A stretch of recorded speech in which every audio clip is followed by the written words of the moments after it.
검은 상복이 내 몸을 조이는 것 같았습니다. 어머니, 물 좀 드세요. 큰딸 수진이가 건넨 생수병을 받아들었지만 목구멍이 막힌 듯 한 모금도 넘어가지 않았습니다. 3일장 마지막 날, 발인을 앞둔 새벽 5시. 장례식장 특유의 싸늘한 공기가 뼛속까지 파고들었습니다. 남편의 영정사진이 저를 내려다보고 있었습니다. 환하게 웃는 그 얼굴이 낯설게 느껴졌습니다. 50년을 함께 살았는데 왜 이제 와서 당신이 누구였는지 모르겠다는 생각이 드는 걸까요? 정말이지, 당신은 너무 조용히 떠났습니다. 병원에 입원한 지 일주일 만에 마지막 말 한마디 남기지 못하고 그렇게 눈을 감았습니다. 췌장암 말기. 진단받고도 6개월을 나 몰래 감춰왔다는 사실을 알게 된 건 당신이 쓰러진 다음이었습니다. 박종태 씨 빈소가 여기입니까? 낯선 목소리에 고개를 들었습니다.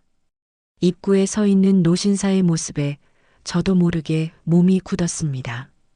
곧은 허리, 단정한 은발, 그리고 세월이 새긴 주름 속에서도 빛나는 깊은 눈동자. 고급스러운 검은 코트 깃에는 이슬비가 묻어 있었습니다. 70이 넘었을 텐데도 귀족 같은 품위가 흘렀습니다. 네, 여기가 맞습니다. 실례지만 제가 일어서려 하자 그가 손을 들어 만류했습니다. 앉아 계십시오. 저는 고인의 오랜 친구입니다. 오랜 친구라니요? 50년을 함께 산 제가 한 번도 본 적 없는 얼굴이었습니다. 남편은 친구가 많은 사람이 아니었습니다. 회사 동료 몇 명, 군대 동기 서너 명이 전부였고 그들의 얼굴은 제가 다 알고 있었습니다. 노신사는 천천히 영정 앞으로 걸어갔습니다. 그의 걸음걸이에는 묘한 무게감이 있었습니다. 슬픔인지 회한인지 아니면 그 무엇인지 알 수 없는 감정이 그의 어깨를 짓누르는 것 같았습니다. 향을 피우는 그의 손이 미세하게 떨렸습니다. 한참을 영정 앞에 서 있던 그가 입을 열었습니다. 목소리가 너무 작아서 거의 들리지 않았지만 분명히 이렇게 말했습니다. 약속을 지켰구나, 종태야. 이제야 내가 왔다. 약속이라니? 무슨 약속을 말하는 걸까요? 저는 다가가 물어보고 싶었지만 그의 뒷모습에서 풍기는 형언할 수 없는 고독감에 차마 말을 걸 수가 없었습니다. 마침내 그가 돌아섰습니다. 우리의 눈이 마주쳤습니다. 그 순간 설명할 수 없는 전율이 등골을 타고 올라왔습니다. 그의 눈동자 깊은 곳에 담긴 무언가가 마치 50년 전 어느 날의 기억을 건드리는 것 같았습니다. 하지만 그것이 무엇인지는 도무지 잡히지 않았습니다. 부인이시군요. 그가 정중하게 고개를 숙였습니다. 네, 저는 고인의 아내입니다. 성함이 어떻게? 정우진입니다. 정우진. 처음 듣는 이름이었습니다. 적어도 제 기억 속에는 없는 이름이었습니다. 하지만 왜일까요? 그 이름이 입안에서 맴도는 것이 마치 오래전에 불러본 적이 있는 것처럼 익숙하게 느껴졌습니다. 남편과는 어떻게? 제 질문을 끝까지 듣지도 않고 그가 말했습니다. 전쟁 때 함께했습니다. 한국 전쟁 말입니다. 한국 전쟁이라니. 그럼 70년 가까이 된 인연이란 말인가요? 하지만 남편은 전쟁 얘기를 거의 하지 않았습니다. 가끔 악몽을 꾸며 식은땀을 흘릴 때도 제가 물으면 그저 옛날 일이라고만 하고 입을 다물었습니다.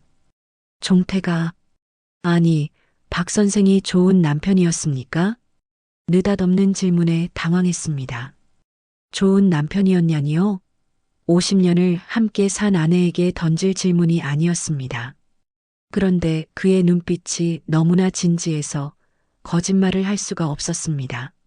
네, 좋은 사람이었습니다. 과묵했지만 다정했고 가족을 위해 헌신했습니다. 그가 희미하게 미소 지었습니다. 안도인지 후회인지 모를 미소였습니다. 다행입니다. 그럼, 다행입니다. 왜 다행이라는 걸까요? 무엇이 다행이라는 걸까요? 물어보려는 순간 그가 주머니에서 무언가를 꺼냈습니다. 하얀 봉투였습니다. 오래되어 누렇게 변색된 가장자리가 다른 봉투였습니다. 이것을 영정 앞에 놓고 가도 되겠습니까? 그게 뭔가요? 오래된 편지입니다. 편지라는 말에 가슴이 쿵 내려앉았습니다. 누구의 편지일까요? 누가 누구에게 쓴 편지일까요? 그는 대답 대신 영정 앞으로 다시 걸어가 흰 국화 사이에 봉투를 조심스럽게 놓았습니다. 그리고는 깊게 인사를 한 후 제게 돌아보지도 않고 장례식장을 빠져나갔습니다. 빗줄기가 굵어진 새벽, 검은 우산 속으로 사라지는 그의 뒷모습을 멍하니 바라보았습니다. 도대체 당신은 누구였을까? 정우진. 그 이름은 왜 이렇게 가슴을 아프게 하는 걸까? 상주석으로 돌아와 앉았지만 도저히 그 편지가 신경 쓰여 견딜 수가 없었습니다. 조문객도 없는 새벽 시간, 저는 살금살금 영정 앞으로 다가갔습니다. 흰 국화 사이에 놓인 누런 봉투를 집어들었습니다. 봉투 앞면에는 아무것도 쓰여 있지 않았습니다. 떨리는 손으로 봉투를 열었습니다. 안에는 더 오래되어 보이는 편지지가 한 장 들어 있었습니다. 반으로 접힌 편지를 펼치는 순간 낯익은 필체가 눈에 들어왔습니다. 남편의 글씨였습니다. 젊은 시절의 글씨체였습니다. 우진아, 내가 이 편지를 읽을 때면 나는 이미 이 세상 사람이 아니겠지. 50년 전 전쟁터에서 한 약속, 나는 지켰다. 순자를 잘 돌봤고 그녀를 행복하게 해주려 노력했다. 내가 돌아오지 못할 거라 생각했는데 이제 와서 미안하다. 진실을 말하지 못해서 내게도 그녀에게도 미안하다. 순자라니, 그게 바로 저였습니다. 제 이름이 그 편지에 있었습니다.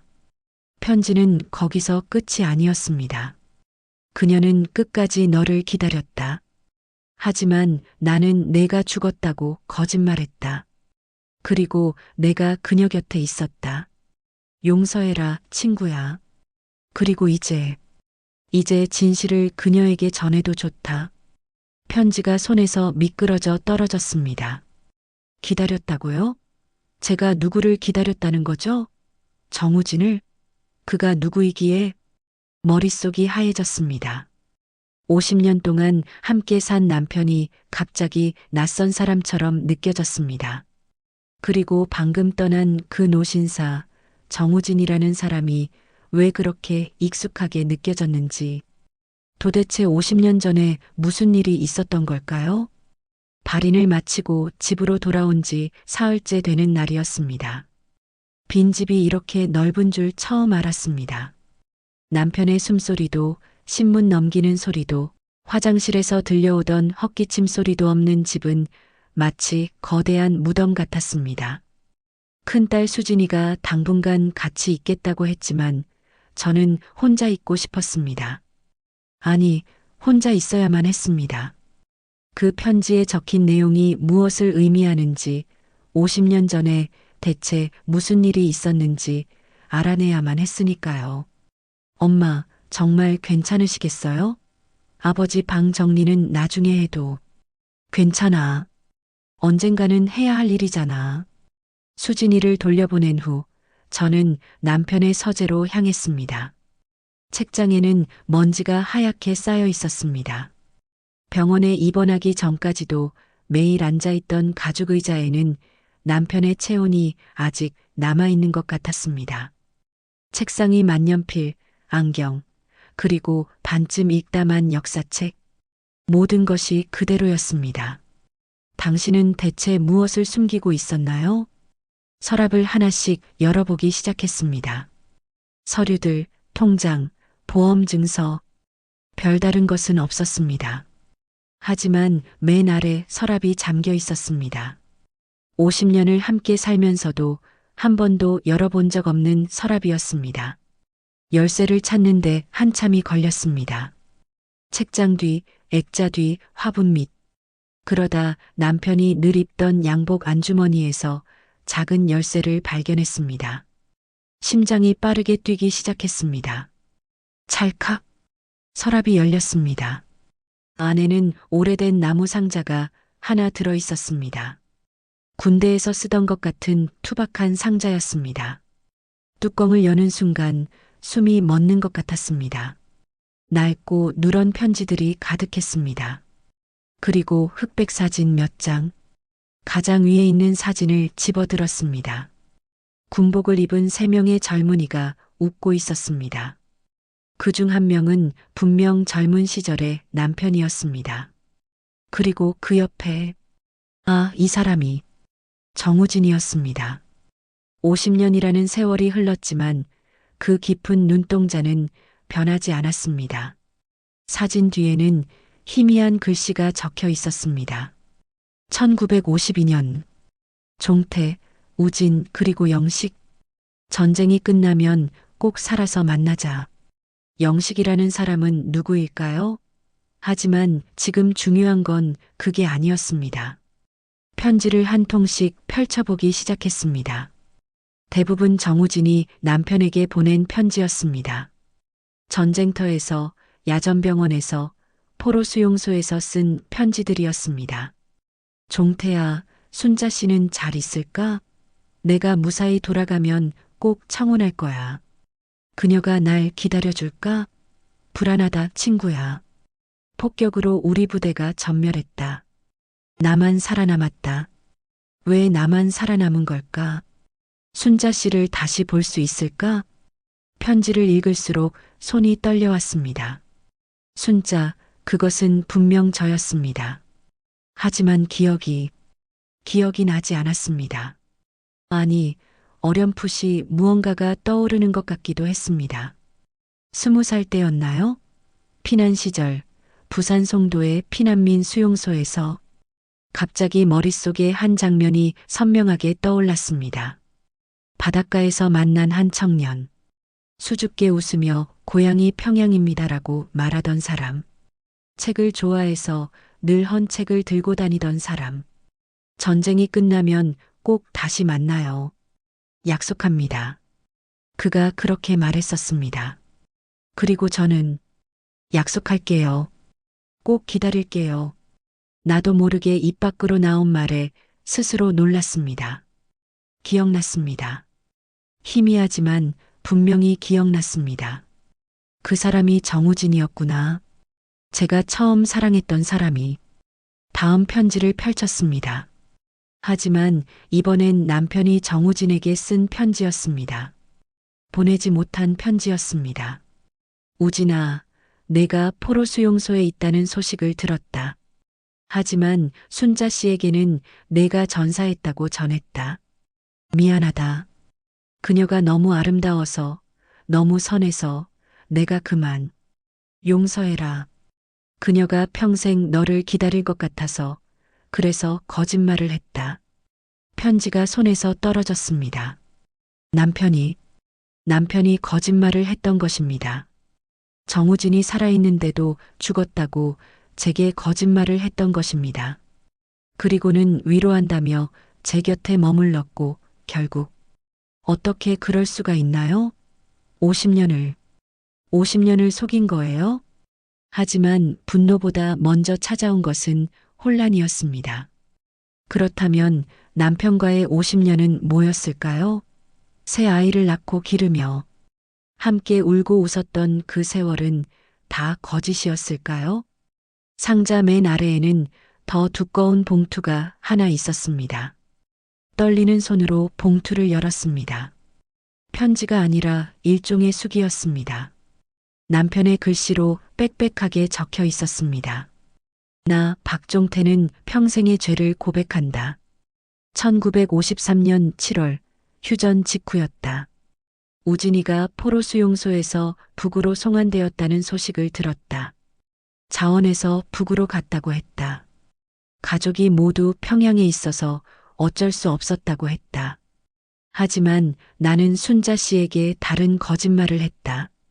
우진이가 최후의 전투에서 내 목숨을 구하고 대신 죽었다고.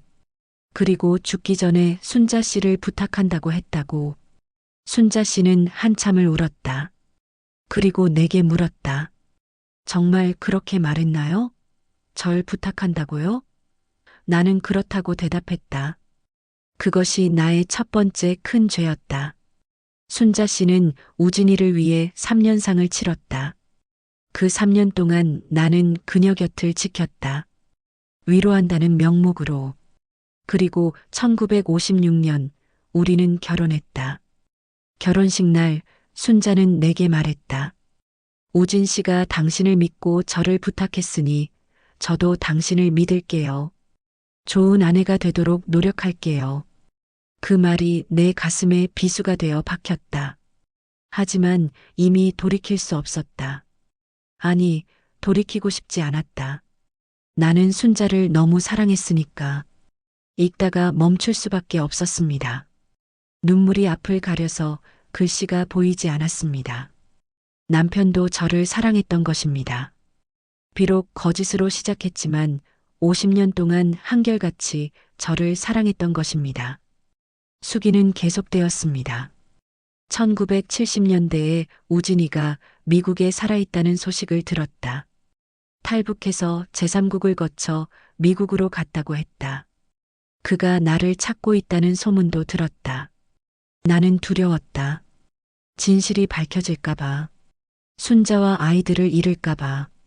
그래서 또 다른 거짓말을 했다. 순자가 병으로 일찍 죽었다고. 우진이에게 그렇게 전해지도록 했다. 그것이 나의 두 번째 큰 죄였다. 우진아, 미안하다.